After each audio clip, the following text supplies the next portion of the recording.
The opportunity to appeal an unfavorable court decision is a golden one, and it cannot be wasted. An appeal is literally nothing without an appellate brief to go with it, because failure to provide one will lead to the appeal being dismissed. A brief is a document presented to the court arguing why one side should win and not the other. In the case of an appellate brief, it should argue why a decision either should or shouldn't be overturned. Knowing how to craft an appellate brief and what content to provide within it is crucial to your case.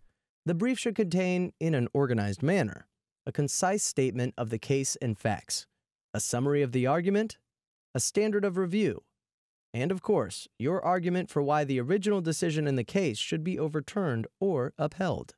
But let's break down the appellate brief into its parts. The first thing after your cover page is a table of contents and the table of authorities, which is probably best to complete after the rest of the brief is finished. The contents table should contain a breakdown of the brief sections and which page number to find each one on. The authorities table is a list of any previous cases or legal authorities cited in the brief, indicating on which pages the cases can be found. Next should come your statement of the case and facts. This is a breakdown of the relevant history of the original proceedings, along with the material facts pertaining to the issue or issues at hand. Appeals cases are often won or lost on the facts presented, so make them as thorough, accurate, and compelling as possible, without being too argumentative. If certain important facts are disputed, say so. Next, you should include a statement of the standard of review for each issue. You can do this all in one section, or separate each issue into their own sections. The proper standard of review can be complicated. Even attorneys get that wrong all the time. Your best bet is to find an appellate decision that talks about an issue such as yours, which you will need to have for your argument section anyway. There is a Legal U video on how to find cases. Look for where the court says what standard of review they are using.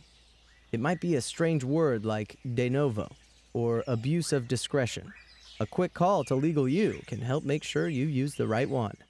After this comes the heart of the brief, the argument. Part analysis, part logical exercise, and part presentation. The argument should focus on your strongest points, and each point should be broken down into its own heading, with subheadings that support the main point. You'll want to finish up naturally with a conclusion that tells the appellate judges what you would like them to do if they agree with you, such as reverse the trial court judgment. In Florida, you are also required to certify what font you used for your brief, typically 14-point Times New Roman. Also, in Florida, your first brief is limited to 50 pages. Not that you have to use that much, or even want to. It's all right to keep your briefs, brief.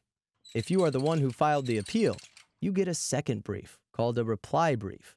At most, that can be 15 pages.